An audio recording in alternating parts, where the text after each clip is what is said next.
अस्सलाम वालेकुम, hello everyone, welcome back to another vlogs. कैसे हैं आप सब? उम्मीद करती हूँ कि आप सब बिल्कुल खैरियत से होंगे और आप सब की दुआओं से अल्हम्दुलिल्लाह मैं शबनम खान बिल्कुल ठीक ठाक हूँ। आप सब ने तो सुना ही होगा और देखा ही होगा, बल्कि कल की वीडियो में ही सीमा भगोड़ी कह रही थी कि मैं सोशल मीडिया पे किस लिए एक्टिव नहीं थी और अब एक्टिव हो गई हूँ और प्रॉपर अब आप लोगों को मेरे व्लॉग्स देखने को मिलेंगे। और मैं किस लिए एक्टिव नहीं थी ये बात आप पर्दे में ही रहने दें। वैसे तो ये भगोड़ी बहुत सारी बात सीक्रेट रखने की कोशिश करती है, लेकिन वो सारी सीक्रेट बात हम यहाँ पर लाकर आप लोगों के साथ शेयर कर देते हैं और बताते हैं कि सीमा भगोड़ी ऑफ कैमरा क्या कर रही है, कौन सा कांड करने वाली है और कौन सा गेम करने वाली है। और खैर चलें, इस बात पे तो फिर बात कर लेंगे कि इसने एक सस्पेंस क्रिएट किया है कुछ दिनों पहले कि ये खुशखबरी देने वाली है, गुड न्यूज़ देने वाली है, लेकिन स्लोली देगी। जैसे कि निर्भया के टाइम पे उसने गुड न्यूज़ स्लोली हम सबसे शेयर किया था, तो उसी तरह जो कोई भी गुड न्यूज़ है इसके पास वो आप हम सबसे शेयर करेगी, लेकिन आहिस्ता आहिस्ता करके। देखिए, बड़ी चालाक औरत है ये अपने व्यूवर्स को बनाए रखने के लिए और सस्पेंस क्रिएट करने के लिए ये भगोड़ी सारी बातें सोशल मीडिया पर फैलाई है ताकि इस पे लोगों का इंटरेस्ट हो और लोग इस तजस्सुस में इसको फॉलो करें कि ये आखिर कौन सी गुड न्यूज़ हम सबसे शेयर करने वाली है। वैसे इस तरह के उल्टे फुल्टे काम ये भगोड़ी ही कर सकती है और इसकी चालाकी आप चेक करें, ये किस तरह अक्ल से काम ले रही है और अपने व्यूवर्स को अपने पास खींचे रखने के लिए, रोके रखने के लिए इस तरह के बयान जो है वीडियो में आकर देती है। तो खैर करने दे इसको इसका काम और इसके राज फाश हम करेंगे। जैसे कि शॉर्ट मैंने शुरू में जो लगाया है, ये वापस से अपने धंधे पे लग चुकी है, मतलब कि अपनी ड्यूटी पे लग चुकी है। और इस ड्यूटी पे लगाने वाला कौन है? बराबर में खड़ा हुआ लप्पू झिंगुर।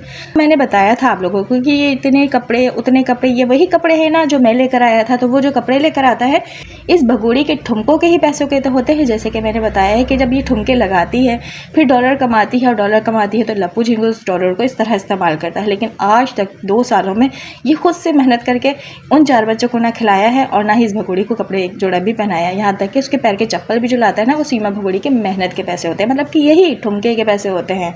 अब इस लप्पू झिंगुर के पैसों के लाले पड़ने शुरू हो गए तो लप्पू झिंगुर ने कहा, चल भगोड़ी उठ जा, अब ठुमके लगा, ठुमके नहीं लगाएगी तो हमारा गुजारा नहीं होगा। तो बस भगोड़ी लग गई उसके इशारे पर, नाचना शुरू कर दिया और नाच के ये सारी ज़िंदगी अब कमाएगी और नाचना ही इसके नसीब में लिख कर रह गया है। वैसे भी आप सब जानते हैं कि इस भगोड़ी को नाचने का बड़ा शौक है। ये नाचने, गाने, छोटे छोटे कपड़े पहनने, फिल्मों में हीरोइन बनने के लिए ही तो गई थी।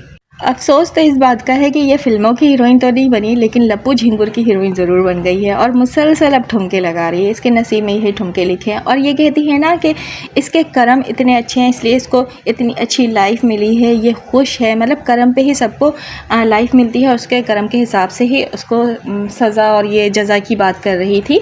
तो इस भगोड़ी को क्या पता है कि कर्म क्या होता है, सज़ा और जज़ा क्या होती है। ये अपने आप को यहाँ पर दूध की धुली साबित करने की कोशिश कर रही थी। इस वीडियो में तो नहीं, 2-3 दिन पहले इसने एक वीडियोस डाला, उसमें इसने कर्म की बात की थी। तो अगर उस कर्म के हिसाब से बात किया जाए तो आप सभी जानते हैं, वैसे हम सबको हिसाब रखने का तो कोई हक नहीं, लेकिन सभी जानते हैं कि इसके कर्म कितने अच्छे हैं। लेकिन ये सोशल मीडिया पर आकर अपने आप को दूध की धुली बनाने की कोशिश कर रही थी और हम सबको यानी हेटर्स को ये बता रही थी कि हमारे कर्म अच्छे नहीं, इसलिए हमें इंसाफ नहीं मिल रहा। डायरेक्ट नहीं, इनडायरेक्ट सही, लेकिन हमें ये टोन मार रही थी। बातें तो मैं कर रही हूँ लेकिन आप लोग बने रहिएगा साथ, क्योंकि आगे मैं इसके सगे भाई पर बात करने वाली हूँ, रीमा पे बात करने वाली, यानी इसकी अपनी फैमिली पर बात करने वाली हूँ कि इस फैमिली पे आजकल जो इंडियन यूट्यूबर्स हैं कुछ रिपोर्ट्स लेकर आ रहे हैं, कुछ बातें लेकर आ रहे हैं। वैसे तो देखा जाए तो ज़्यादातर इंडियंस ये कहते हैं कि इस भगोड़ी को भागने में जो मदद करने वाली फैमिली है वो इसकी अपनी खुद की है, इसका अपना भाई है, इसकी अपनी बहन है, उन सबको इसके राज पता थे और उन सब ने इसको भागने में मदद की है। और यहाँ तक कि उसके घर के बारे में भी कुछ बातें हो रही हैं सोशल मीडिया पे, वो भी मैं यहाँ पे क्लियर करूँगी आगे चल के। सवाल ये पैदा होता है कि क्या अभी इस वक्त अगर इसके अपने सगे भाई पर, रीमा पर बात किया जाए और अगर ये बात साबित भी हो जाती है कि ये रीमा वाले जो है और इसका जो सगा भाई है वो अगर इन्वॉल्व है भी इन सब कांड में, सीमा को पाकिस्तान से भारत भगाने में, तो क्या गुलाम हैदर को इंसाफ मिल जाएगा इस बात से? तो क्या इस बात से वो जो पाकिस्तानी 4 बच्चे हिंदुस्तान में फंसे हैं वो वापस मिल जाएंगे? अगर रीमा और इसका सगा भाई कसूरवार साबित हो भी जाते हैं तो क्या होगा? केस तो हिंदुस्तान में चल रहा है, गवर्नमेंट वहाँ से इंसाफ नहीं दे रही है, सीमा पे जांच नहीं कर रही है, सीमा पे आज तक चार्जशीट नहीं आया है, तो केस में कैसे सुनवाई होगी, केस कैसे आगे बढ़ेगा। जो ये कांड करके गई है आखिर किस मकसद के लिए गई है। जब जांच ही नहीं होगी, चार्जशीट ही नहीं पेश किया जाएगा, तो फिर इन सब मुद्दे पर बात करने का क्या जवाब बनता है। क्या इन सब मुद्दे पर बात करने से गुलाम हैदर को इंसाफ मिल जाएगा या फिर आप लोगों को इंसाफ मिल जाएगा। मैं जहाँ तक समझती हूँ कि बिल्कुल नहीं मिलेगा, उल्टा एक कंट्रोवर्सी क्रिएट होगी। हाँ, अच्छे से अच्छा कंटेंट ज़रूर बन सकता है आपके लिए, हमारे लिए व्यूज़ हम हासिल कर सकते हैं इस पे बात करके, लेकिन इंसाफ नहीं मिलेगा। इंसाफ जहाँ से मिलना है वहाँ से काम होना चाहिए, ठीक है, जो कि काम हो नहीं रहा है। आप सभी जानते हैं, मैं भी जानती हूँ कि गवर्नमेंट जो है कुछ भी नहीं कर रही सीमा भगोड़ी को लेके, जबकि बहुत अच्छा सुनहरा मौका आया था, 48 घंटे का टाइम दिया गया था।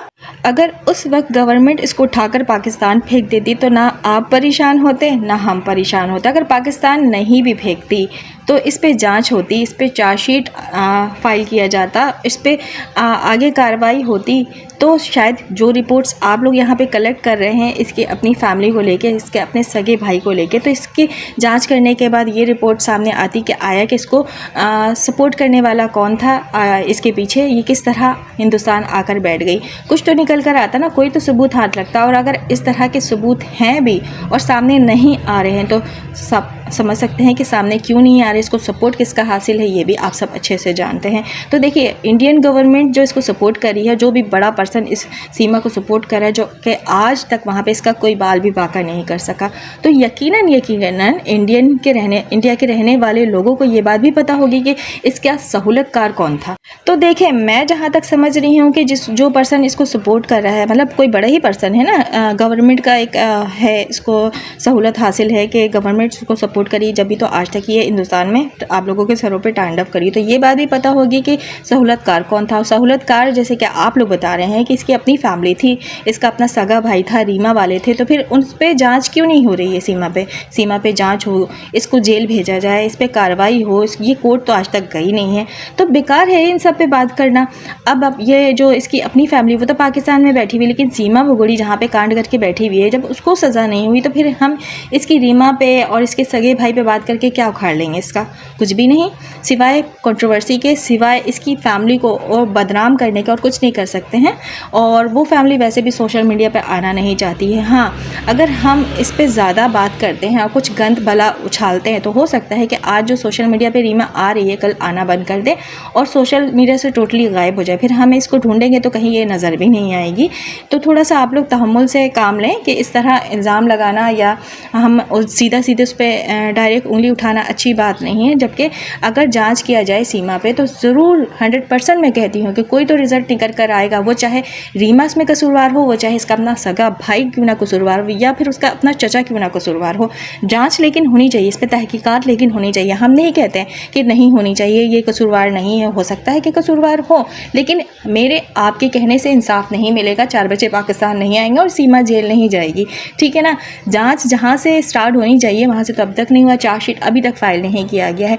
सवाल ये पैदा होता है कि आखिर इसको क्यों रखा जा रहा है हिंदुस्तान में, क्या ऐसा काम करवाना है आगे, और ऐसा ये क्या दे रही है कि इसको वहाँ पर रोक कर इस पे इतने पैसे खर्च किए जा रहे हैं, इसको इतना प्रोटोकॉल हासिल है, तो आखिर क्या वजह है। ये कोई आम औरत तो लग नहीं रही है, कोई ख़ास ही होगी। हो सकता है कि ये इंडिया की ही जासूस है जो पाकिस्तान भेजी गई थी, अब वापस आकर यहाँ पे बैठ गई है, तो इसलिए इसको पाकिस्तान नहीं भेजा जा रहा है, या फिर पाकिस्तान की तरफ से इसको भेजा गया है। और अगर पाकिस्तान की तरफ से जासूस भेजा गया है तो फिर इंडियन गवर्नमेंट इतनी खामोश क्यों है, इतनी शांत क्यों है। जैसे कि आप सब जानते ही, अगर पाकिस्तान की तरफ से इंडिया में एक बलून यानी गुब्बारा भी उड़कर चला जाता है तो उस पर भी जांच होती है, एक झंडा भी चला जाता है उड़ते उड़ाते तो उस पर भी जांच कर दी जाती है, एक कबूतर भी चला जाता है तो उस पर भी जांच बैठा दी जाती है। तो ये सीमा खुद तो गई, एक इतनी बड़ी पर्सन, जीती जागती इंसान, प्लस 4 बच्चे भी उठाकर लेके चली गई, तो क्या इस पे जांच नहीं बनता है। मिसाल के तौर पे ज्योति मल्होत्रा को ही ले लीजिए, वो सिर्फ पाकिस्तान आई थी और कुछ वीडियोस शूट की थी, जैसे कि उसका काम है व्लॉगिंग करना, और वो पाकिस्तान टूर पे आई थी जैसे कि और टूरिस्ट आते हैं। उस पर जांच बैठा दी गई है, उसको जेल में रखा जा रहा है, उस पर तहकीकात की जा रही है। इसी तरह अगर ये भगोड़ी है तो भगोड़ी पे क्यों नहीं किया जा रहा है? अगर पाकिस्तान की तरफ से ये जासूस भेजी गई है बकौल आप सबके कि ये कुछ करने आई है, कुछ कांड करने आई, तो इस पर क्यों नहीं जांच की जा रही? इसको क्यों नहीं उठाया जा रहा है? इसको क्यों नहीं रिमांड पे रखा जा रहा है? ज्योति मल्होत्रा पे क्यों? क्योंकि उसने पॉजिटिव फेस दिखाया पाकिस्तान का और उसको जासूस करार दिया जा रहा है कि ये पाकिस्तान की जासूस है, जबकि वो इंडियंस है, जबकि वो हिंदू है। लेकिन सीमा तो पाकिस्तानी है ना, और प्लस ये मुसलमान रह चुकी है। अभी हिंदू धर्म का चोला इसने ओढ़ा हुआ है। अगर इस पे जांच नहीं की जा रही है तो समझ जाएं आप सब, ये जासूस कहाँ की है, पाकिस्तान की है या इंडिया की है? अब जांच होगी तो जाहिर सी बात है असल रिपोर्ट निकल कर बाहर आ जाएगी। तो क्या अगर ये पाकिस्तानी जासूस होती तो अभी तक इसको इतने प्रोटोकॉल पे रखा जाता, इसको इतनी आज़ादी दी जाती, इसको सोशल मीडिया तक यूज़ करने दिया जाता? नहीं ना। देखिए, मैं खुल के बात कर रही हूँ यहाँ पे, बात क्लियर है कि अगर ये जासूस है तो फिर कहाँ की है, ये बात बताना अब मैं ज़रूरी नहीं समझती। अक्लमंद के लिए इशारा ही काफ़ी होता है।